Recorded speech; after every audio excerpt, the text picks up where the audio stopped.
नमन करूं गुरुदेव को, ऋण ना चुकाया जाए। धर्म रतन ऐसो दियो, पाप निकट नहीं आए।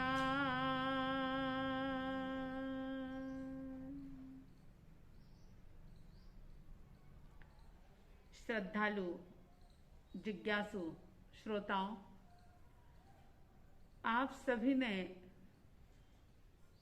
ये बातें कई बार सुनी है।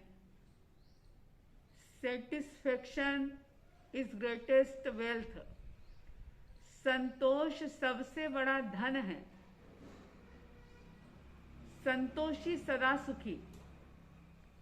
और इसके साथ साथ वो दोहा कि गोधन गजधन रत्न धन कंचन खान सुखान, जब आवे संतोष धन सब धन धूल समान। ये बात भी, ये दोहा भी आपने बहुत बार सुना है कि संतोष रूपी धन के सामने दूसरे सारी संपत्ति, सारा धन, सारा वैभव धूल के समान प्रतीत होने लग जाता है जब जीवन में संतोष आता है। लेकिन सवाल यह है कि आखिर ऐसा संतोष, ऐसा सेटिस्फैक्शन व्यक्ति कैसे प्राप्त करे? कहां से मिलता है वो? कैसे आता है जीवन में संतोष?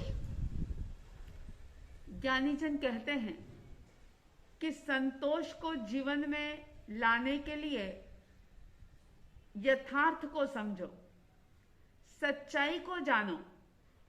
जब तक सत्य समझ में नहीं आता तब तक संतोष भी स्थायी रूप से नहीं आता।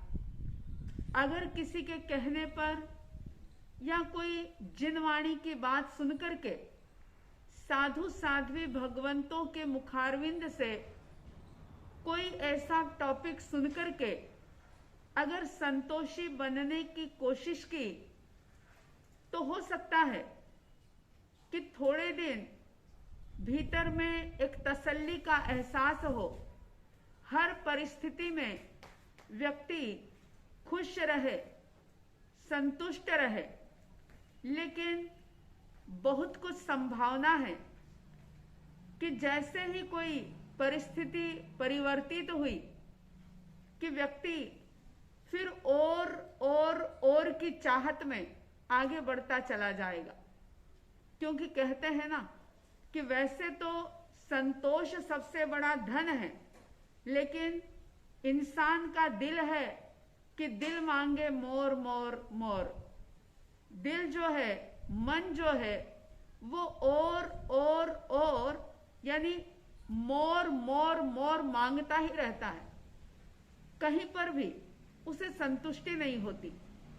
और इसका प्रभाव ये होता है, इसका परिणाम ये होता है कि बहुत कुछ अचीव कर लेने के बावजूद भी, जीवन में बहुत सारी उपलब्धियां हासिल कर लेने के बावजूद भी व्यक्ति उन उपलब्धियों से आनंद का अनुभव नहीं कर पाता। व्यक्ति सुख का अनुभव नहीं कर पाता और जो उसने पाया है उससे भी कहीं और ज्यादा पाने की दौड़ में वो फिर से लग जाता है। तो ऐसी क्या बात है कि जिससे जीवन में संतोष आ जाए? तो ज्ञानियों ने बताया कि सत्य को जानो, यथार्थ को पहचानो कि ये जीव यानी आत्मा और ये पदार्थ दोनों बिल्कुल जुदा जुदा हैं, दोनों का स्वभाव बिल्कुल अलग है।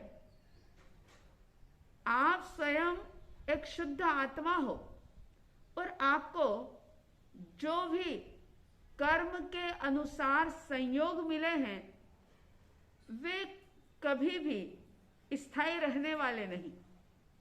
और अगर बहुत गहरी अध्यात्म की बात अगर समझ में ना भी आए तो कम से कम इतना विचार तो हर कोई व्यक्ति कर सकता है कि जितनी होगी कम सामान की मात्रा उतनी ही सुखद होगी इंसान की यात्रा।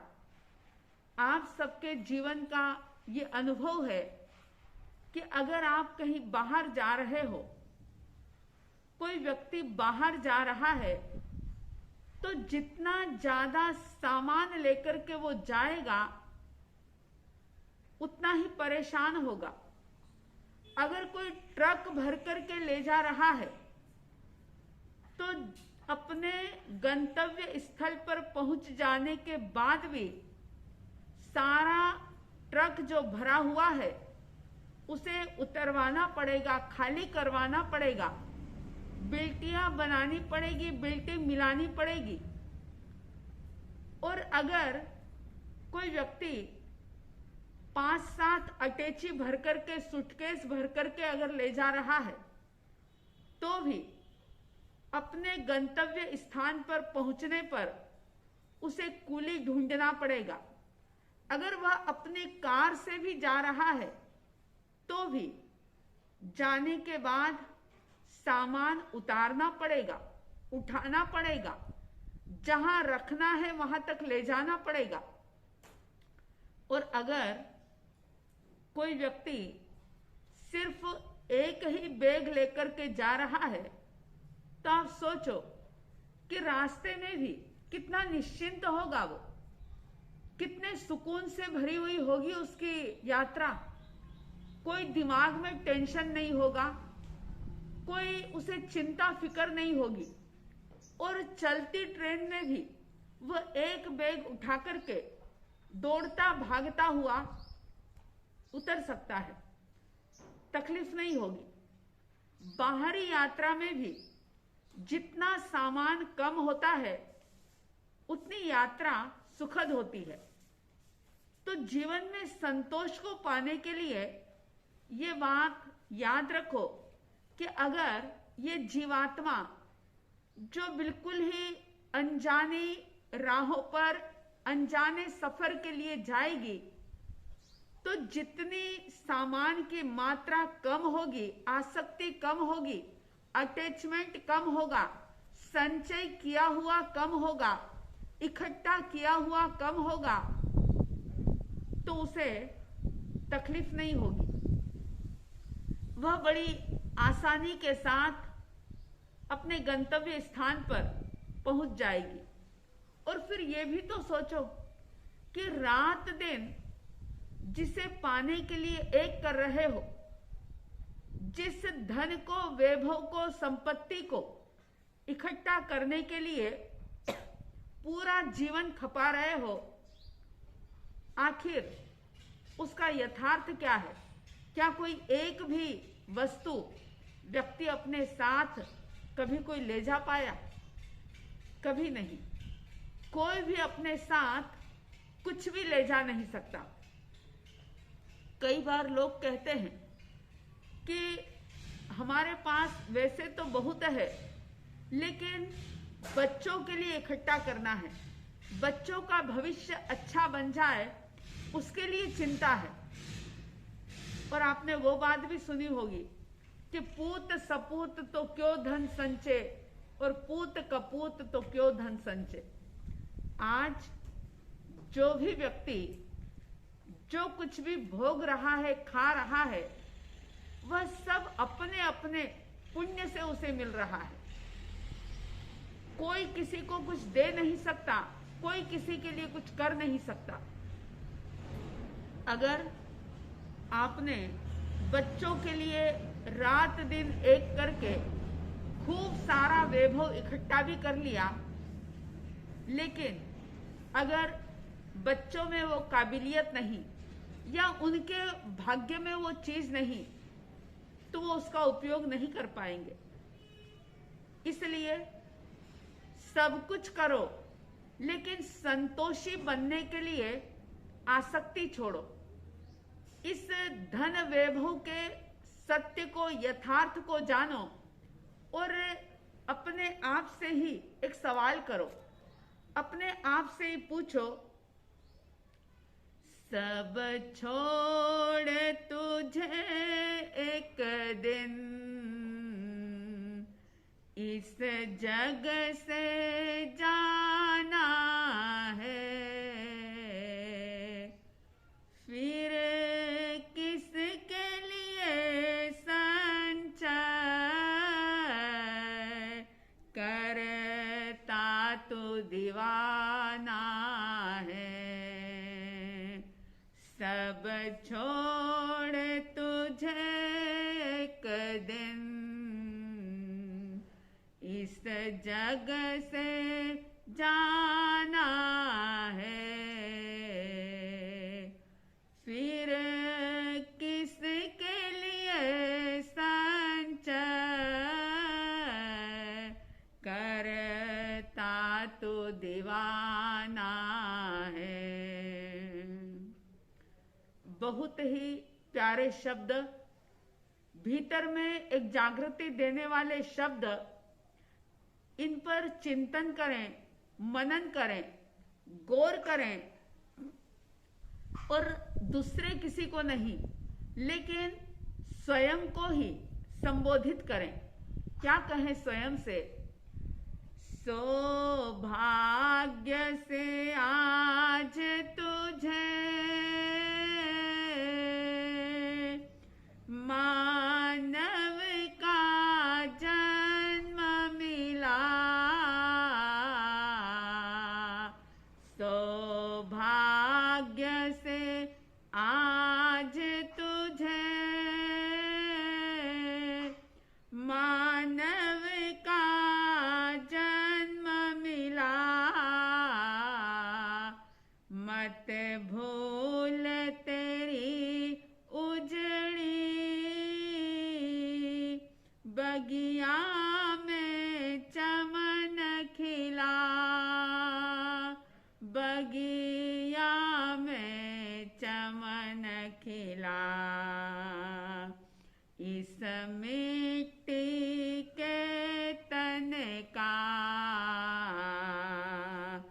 नहीं पल का भरोसा है, फिर किसके लिए संचय करता तू दीवाना है। सब छोड़ तुझे एक दिन इस जग से जाना है, फिर किसके लिए संचय करता तो दीवाना है।